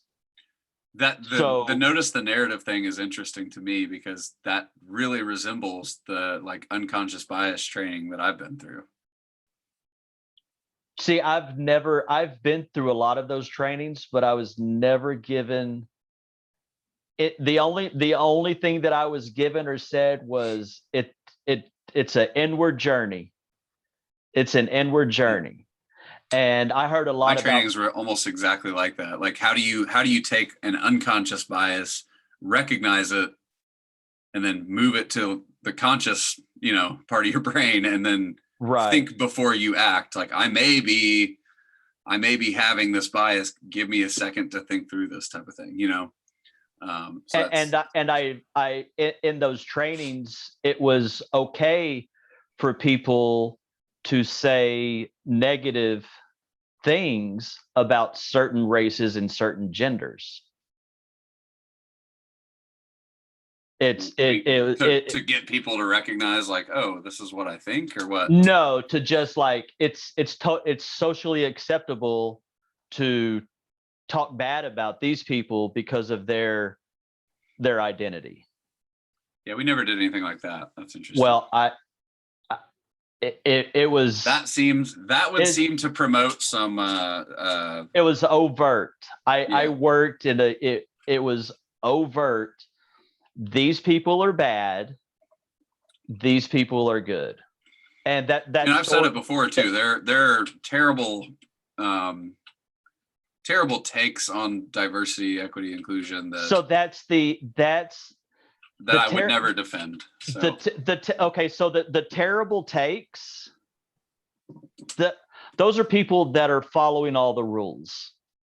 Those are people that aren't dabbling in liberalism. They don't believe that liberalism is something to be reformed. The people that are doing the terrible takes are the ones that really, really believe and are really following what the ideas are saying. But isn't that to me is just like the no true Scotsman fallacy? Like, who's to say what the real? There's no Bible of diversity, equity, inclusion. People have their different takes on it. I can say from the in-group, like, certain practices are just bad, right? Certain practices are going to promote division more than they are coming together. And even like the same activity done by a different person could have that effect, right? And maybe even like the way students think of that teacher or whoever's doing the activity could have a huge impact on who they are or on how they read it. Well, most of these activities and things are going to go awry because of that just one very basic, simple principle. If we don't see somebody as we see ourselves, mm-hmm. we strengthen our capacity for prejudice, aggression, and cruelty. Well, I want to challenge that because I can see someone as like myself and I can see our common humanity. And I can also notice a difference between us. And I feel like noticing that difference and acknowledging it can actually bring us closer together. So let me give you a quick example. I think that's great. There are differences, and that's the there are, but whenever we make that connection and we break through and we see somebody as we see ourselves, like we truly do that, we cannot harm them. Social justice ideology, it does not promote that. I would also like for you to show me where anything in social justice ideology talks about seeing people as you see yourself. And I think we're going to go back to the conversation of privilege, because you are interpreting it one way and I am interpreting it entirely different. I don't know why that is, but to me, I interpret it the same way that I see exactly how you interpret it, and I agree with your concept. The problem that I have is what happens. What is a societal consequence of saying these people are privileged? When you see somebody that looks like that, they are better than you. That's not what it says. No, that's not what privilege is. That's a straw man. It's the basic ground floor point of what privilege is. It's not that. That's the issue I have. We keep talking past each other. So it's not that they are better than you. It's that they don't have a certain hardship that you do. So you're straw manning on purpose then. No, I get that. I'm applying the tool to the principle. I'm just the word privilege. Privilege means you have access to something that others don't. Right. Have. So white that doesn't make you better. White people have access. So if I'm a non-white child and I'm learning, hey, white people have access to things that I don't have, is that going to make me want to have a trusting relationship with white people? A trusting relationship? If I see a group of people as better than me, as that's not what it is. Stop saying that. But I'm telling you how, because I've had this conversation with mostly non-white people, and that's how they interpret. And they don't understand it either. Because society is saying these people are privileged. Now, what you do with the ideology is that you interpret it through the liberal framework, and you find the things that apparently not, because we don't agree. The thing that we don't it's agree not on. It's not that you're better, it's that society treats you better in certain ways. But if we that doesn't make you better. There's nothing inherent about white people that make them better. It's just that other people discriminate against them less because they're the majority, they're the dominant, they're the. And you don't feel that you think that that's an okay, like it's okay for a black student, for a Hispanic student to see a white person and say, you know what, you get things that I don't in society. Like, how does that make people like? Let me go back to the example I was going to share. Okay, so shortly after the George Floyd incident, I was talking with two of my black friends who were sharing some of their stories and experiences. Now, they both have in common that they grew up in like Chicago, and then at different stages in their young adulthood, they moved to like small town Illinois. And they were just sharing like how they're treated by police officers, in a way that I acknowledge, like, I have never experienced that. I've never been, pepper sprayed. I've never been like, I'm not commonly pulled out of my car and my car is commonly searched on, if I'm speeding or something like that. Like, that is not a common thing that happens to me. Okay. Does that make them hate me as a white person because I never, like, I was just acknowledging like, oh man, that sucks. That is really difficult. That's something I never typically have to think about. Right. I don't think they hated me any less for not having that hardship. Probably not, especially because y'all had an existing friendship. My whole point is, what do we do? It depends on the issue. Like, which first principle step do we begin with? Do we begin with this belief of the individual has worth and value, and we treat that's where we treat, and then we reform the systems and we try to fix things there? Or do we just say, screw the whole liberal order and go with this new ideology? I've never advocated that. So I know you haven't. Yeah, I know. The first one, easy. So and so it's a global phenomenon as well. It's not just something that's happening in the US. My perspective too is that if we are able to see where certain groups are disadvantaged, we are better able to treat them as individuals. That's my perspective.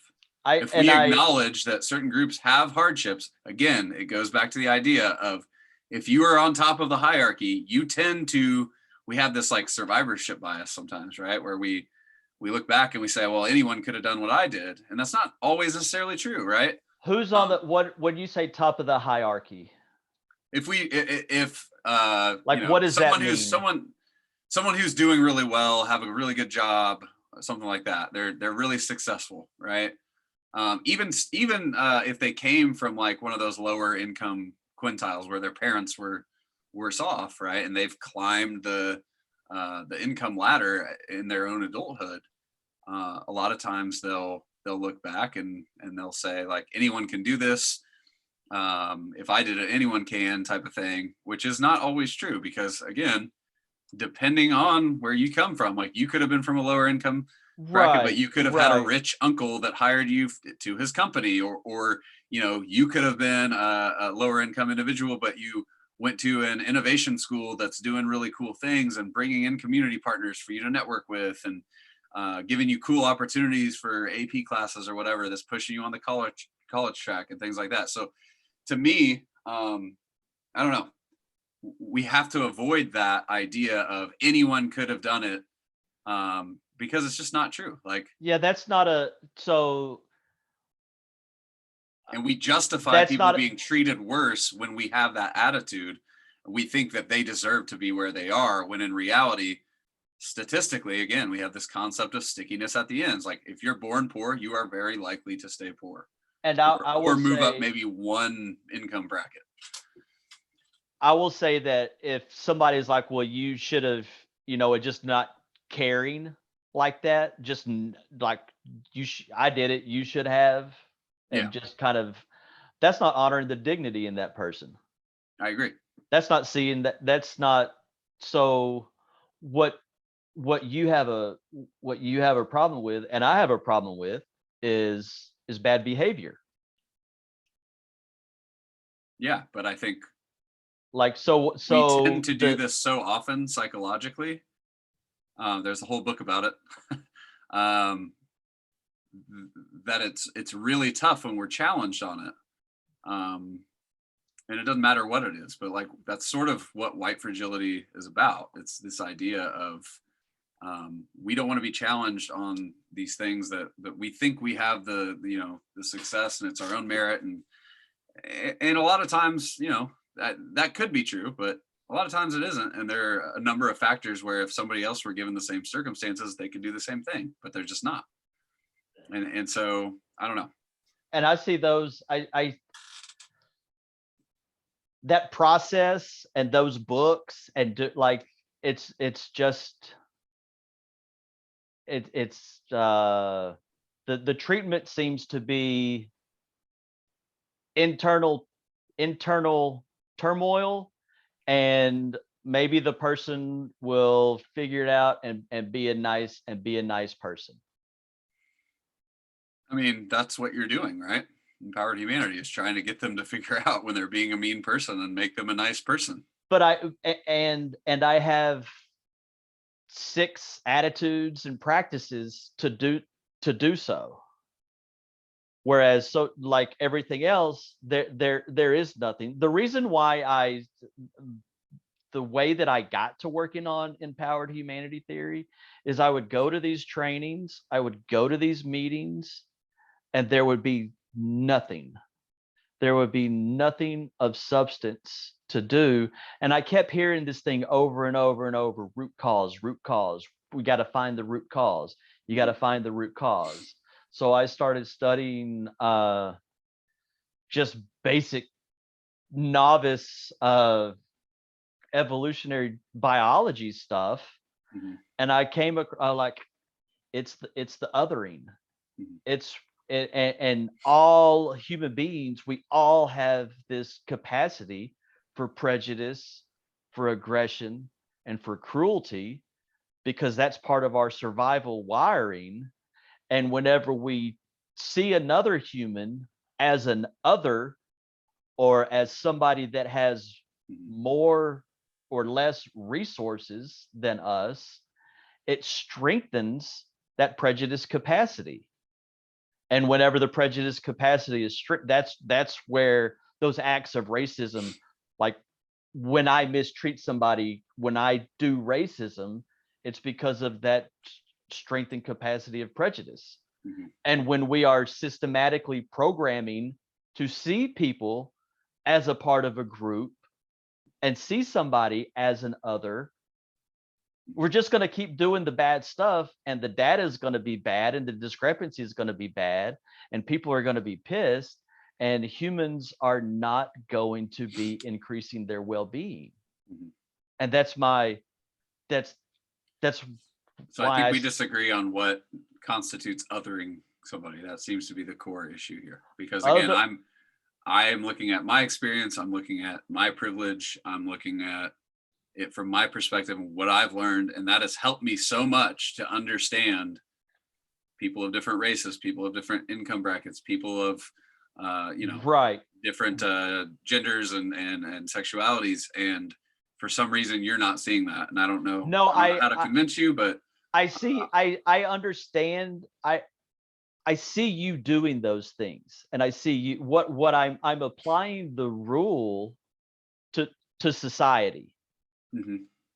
Like that's the idea, that we do we see people as Republicans, as Democrats, as students, as Black, as white, as straight. Our brains are category making machines.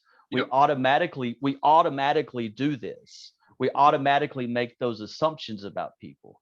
And when we automatically make those assumptions, and when we automatically apply a group stereotype to the individual, we've psychologically, unconsciously devalued that individual.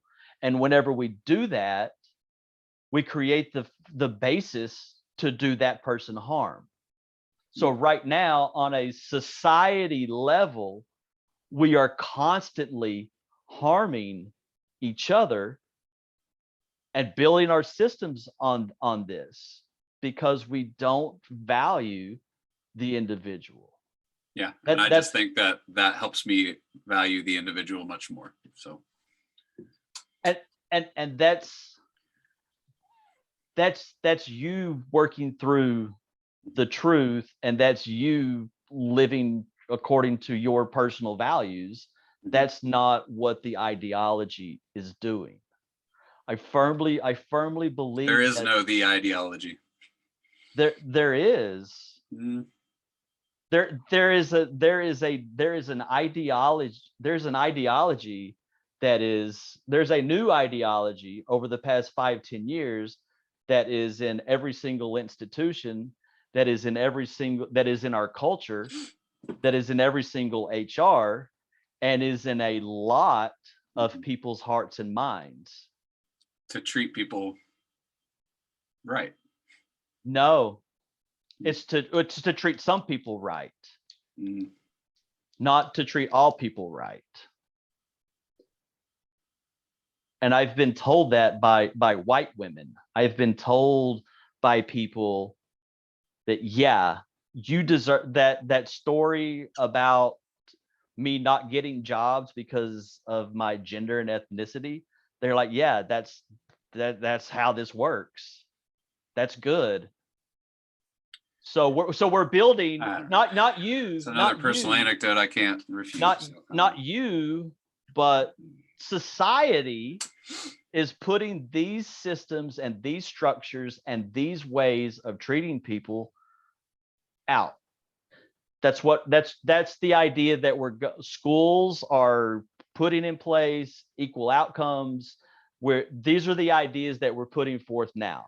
Just like in equal outcomes in terms of like, hey, we should punish the kids the same for the same crime, like that. It's just vague. All it says is equal outcomes. It's just this vague, like, what does that mean? And no school meeting I've ever been to has said like, hey, we just need equal outcomes. That's never check out what's coming out of the National Equity Project. I'm not familiar. I'll make a note. They're the equity specialist. I have. Hold on. That's in the school. So just like in the 1776, when those people set forth some radical ideas that we didn't even fulfill until maybe the 80s or 90s, 200 years later, we're now putting forth a new set of ideas that maybe they won't be actualized in our lifetime. But if these ideas are actualized, it's not it's pretty much the end of this idea of the individual has worth and value. Or you already know what I'm going to say. Or it just gets us to a place where we can actually, I think a lot of our disagreement comes from what should come first in some ways. Like, to me, and I'm not trying to straw man you, I promise, but to me, when I hear you talk, your prescription seems to be like, pretend there's no like systemic racism or systemic injustice, and then there just won't be. It's like the Morgan Freeman idea of like, how do we get rid of racism? Just stop talking about it. So goes, which I think is a terrible idea. And right. To me, I'm saying that since people tend to justify their own self-worth based on the outcomes they've experienced, right? Or the outcomes, their own personal accomplishments. If we give resources to the most vulnerable in our society. Who are the most vulnerable? Well, it depends, right? Like the poor, for the most part. I mean, anybody who's in an underprivileged school is going to be vulnerable because they spend, most of their time at this school. And if their school doesn't have resources, and if they're funded by property taxes in low income areas, like they're going to have a lot of struggles, right? So like, if we give resources to them to help boost them up, like some of the other countries, we don't have the greatest, despite what a lot of conservatives think, we don't have the greatest income mobility. Like the social ladder mobility is much better in countries that have, take care of our basic needs like healthcare. Yeah. Well, that that's actually helps social mobility a lot more. And that's what I'm seeing. So if we can boost up the lowest members of our society, the ones who are struggling the most, we'll actually start to see those outcomes, because I don't believe that I don't believe that if you're poor, that means you're dumb or anything like that. I don't believe in racial essentialism or anything crazy like that. So I feel like you do believe white people, you believe white people are privileged. That's not racial essentialism. Kind of. No, not at all. That's a huge misunderstanding on your part. Okay. That's a social aspect. Okay. It's not that being born white makes you better. It's that society treats you better in some ways, right? It also treats you worse in some ways. Again, we said this already, but on the whole, and you're probably going to be treated better. And sometimes not even as a function of your race, but just as an idea of like, well, who has all the power in society? That's one of I don't like the book White Fragility, but that is one of the things I took away from that and said like, oh man, I never thought about how much white people have power-wise in key roles and things like that, as compared to other racial groups. Like that's just undeniable. And so sometimes there is in-group bias and there's always in-group preference. There's always in-group preference. Like that's a pre-existing condition for us, and that's one of the reasons why I also think that's natural, but I think that can be unlearned too. And that's why I believe in constant, frequent practices to see other people as we see ourselves. Yep, I agree. But whenever we focus on group identity, and whenever we focus on seeing others, then that's what I'm saying. We're strengthening it. So no. We're talking in circles, Jason. I gotcha. I still think I honestly I don't think we disagree. And we'll kind of wrap up here. I think we disagree on the prescription. That seems to be, but only halfway, because I agree with your whole, like I would do the exact same things you're doing. I just may include in I guess, can you answer this for me? Are you, when you're consulting with schools and things like that, are you consulting on because we have like an advisory class, which is more like character education and things like that. Are you consulting in that type of classroom, like those type of things? Or are you like, are you trying to bring your practices into like a sociology class or something like that? Because in sociology class, you probably have to look at like systemic issues, right? So empowered humanity theory is really how many times a day can you engage in all of these practices? How many times a day can you engage in practices that build awareness and equanimity? Like, for example, breathe for 5 minutes. Yeah. Look at trees. Do some various mindfulness. Listen to people's story. Engage in, be compassionate towards others. Be proactively kind towards others. How do I constantly honor the dignity of people? How do I remove these barriers? So putting those, you can put those elements and tenets in a lesson plan. You can design your whole discipline procedures around those tenets. It's meant to really familiarize yourself with what these are, and then have conversations about what do these mean to me, and then now how do we proactively do this? Because it's also built on the principle of neuroplasticity, is that we become what we practice.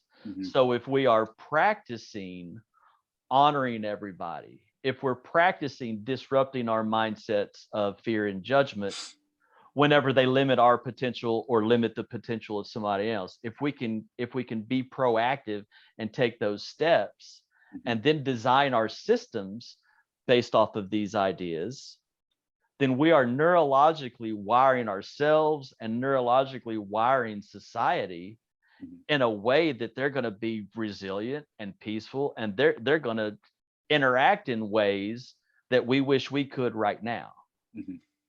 Yeah. Okay. That's the goal there. Gotcha. So it sounds like, I mean, if I added a statement or a clause or like acknowledged that things are bad, then we would be in agreement. And I will say that things are bad. What do you mean? Yeah, well, human history is full of atrocities and full of savagery and full of barbarism, and I believe that it is up to us to learn from those mistakes so that those mistakes aren't repeated. And then how can we prepare and plan a future so that that doesn't happen again?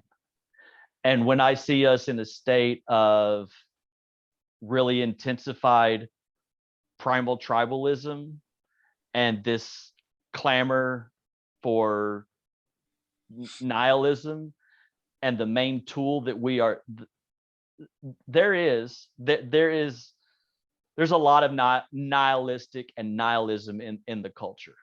It is a rejection of truth, beauty, and goodness. Like that's an element that's in our culture right now. Yeah. What do you mean when you say nihilism? I guess that's what you mean. That nothing matters, nothing is of worth and value, and think we need to constantly change, constantly do something different because this doesn't really matter anyway. Interesting.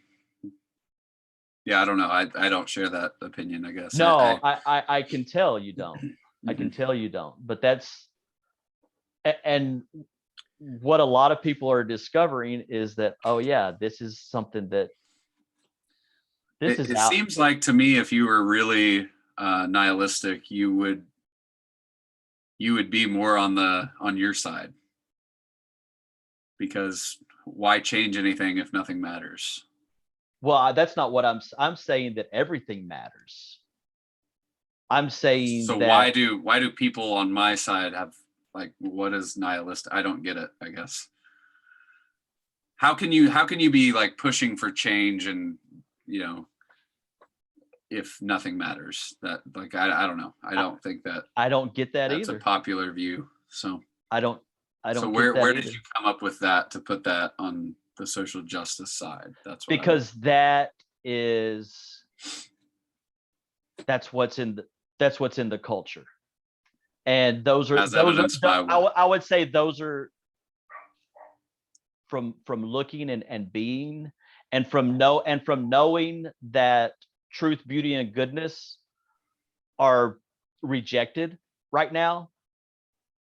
And so I'm looking, but they are, but that is the case. Those virtues are called white supremacy. Those virtues are bad by modern day ideological standards. The classic liberal values of truth, beauty, and goodness are not good. It's a misinterpretation. It's not. I promise you it is. I just told you. If you can find me. Here. Let me. So you've heard the expression, history is written by the winners, right? Mm-hmm. Okay. So do you acknowledge that that's true most of the time? Yeah. Okay. So, like, when we talk about historical truth, when history is written by the winners, you understand that, like, history is very subjective.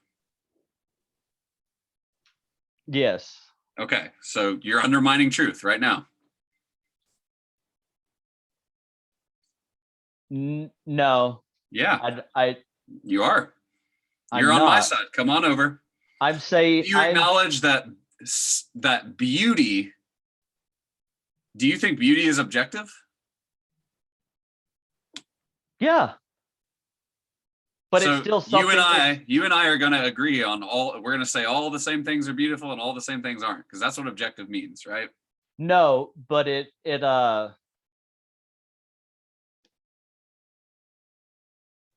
do you see value? Do you see value in beauty? Do you see value in pursuing truth? And, like, what this conversation is, two people pursuing truth, mm-hmm. right? Mm-hmm. Is goodness, is that something worth pursuing? What is goodness? That is okay. So then we can have conversations. So there are, yeah, exactly. So you are saying that truth, beauty, and goodness, and I'll add in there meritocracy and colorblindness. You are saying that my side is against those things. Yes. That is not true at all. That is. What we are against is a perspective from one side saying that these things are how they are. So I've already showed you how I'm not against meritocracy. I'm saying that it doesn't exist in the way I think it should or could. Right. So what I'm saying is that same thing with beauty, same thing, because there's white beauty standards, right? Like, we see this even with, like, young African American kids who think the white doll is more beautiful than the black doll and things like that. So, like, what we're saying, I think, is that these things have been skewed and they've been labeled beauty, when in reality there is no beauty. There are different conceptions in every person's mind of beauty. I'm against the concept of saying you have to think this is beauty. That's what I'm against. I'm not against the idea of beauty, and I don't think anyone on my side is against things that are beautiful, right? Like, that is the misconception that you keep going back to every time, because that is a straw man of my side, and I'm telling you that is not what any of us believe. I want to go back to the point of, I agree with I'm pretty sure the majority of people do believe in truth, beauty, and goodness. Like, I believe that. Yeah. I believe that. Mm-hmm. However, the fundamentals of the ideology do not value that. The fundamentals of this new way of thinking and new way of being reject those virtues.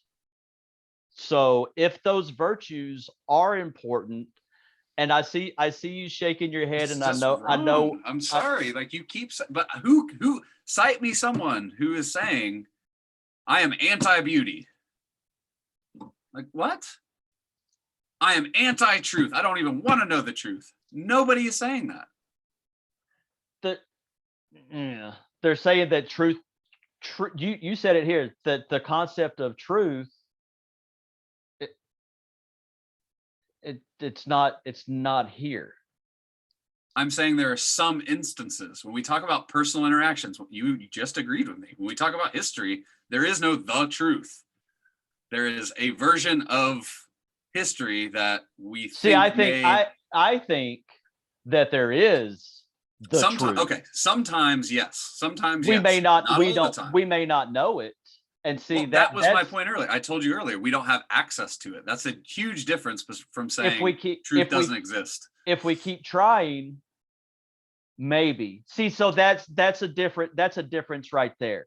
Is that if we believe that somewhere out there is the truth. Yes, exactly.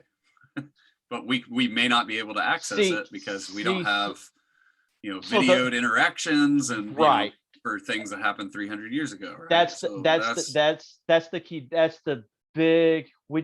I want to highlight this, and then we can wrap things up. But I'm running out of time here.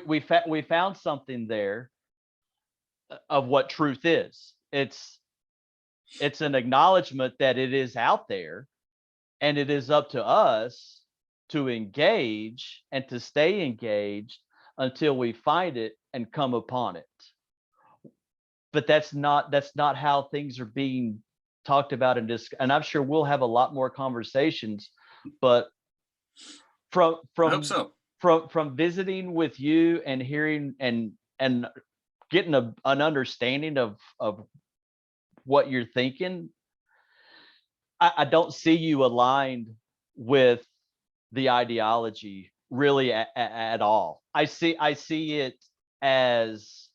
That's because I think you've painted this in your head like you want it to be this way. That just seems so ridiculous. And I mean, I'm not trying to accuse you of anything, but I mean, your business is based on these things are wrong, therefore hire me, right? No, well, the thing. Hold on. The thing is, I didn't have to. I didn't. You could have just went along with it. I didn't have to. I didn't have to say these things are wrong. Like when I started out in 2017, I didn't touch it. Mm-hmm. But because I see that it is wreaking havoc on personal well-being and human relationships, I'm drawing attention to that aspect. And say, you know what? I'm not part of this. This seems to be a claim that could never be verified. I mean, there are so many variables. Like, how would you possibly know that this ideology is the thing, right? Well, how could you whenever we have, so here's part of my thesis. Okay. Whenever society is organized in a way that the individual is no more, which is clearly not our society, but it is. We're going that way. We're going that way. That is the way that we're going, because I'll hold my breath. I'm telling you, man, that's where we're at. So what's the long-term ramifications of training people, wiring people's brains to see people as others? It's strengthening our capacity for prejudice. This has to be the last thing. Is there any time when seeing someone as other can be productive to sharing a common humanity? if we just see them other and don't make any connection and don't see them as we see ourselves. Okay, well, that's that's whole perspective. That's my entire perspective. To see someone as like yourself, sometimes you have to notice the differences in how you grew up, in the resources that you had, in things that are beyond your control that affected the way that you turned out as an adult. Yep. So if we could narrow down our differences, then maybe that's it. I don't know.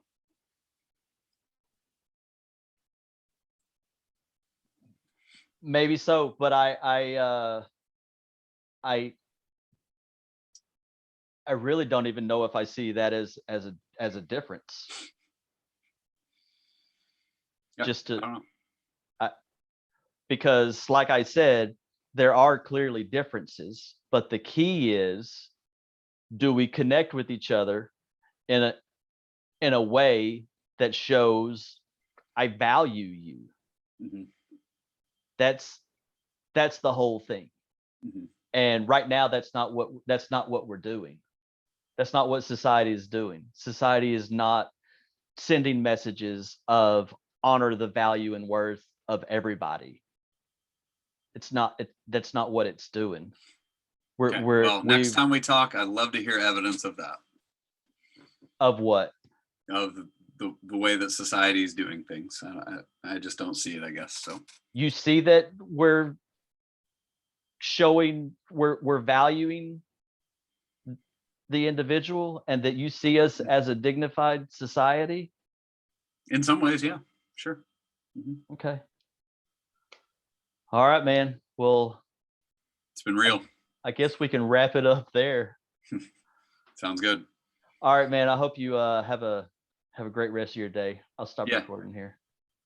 Oh, before you stop recording, at Ed Hot Takes on Twitter, and the podcast that should be out soon is Hot Takes and Education.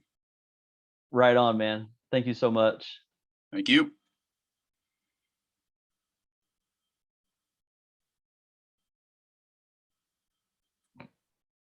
I'll stop it here in a second. Just slow wave. Oh man, I got all kinds of things popping up here.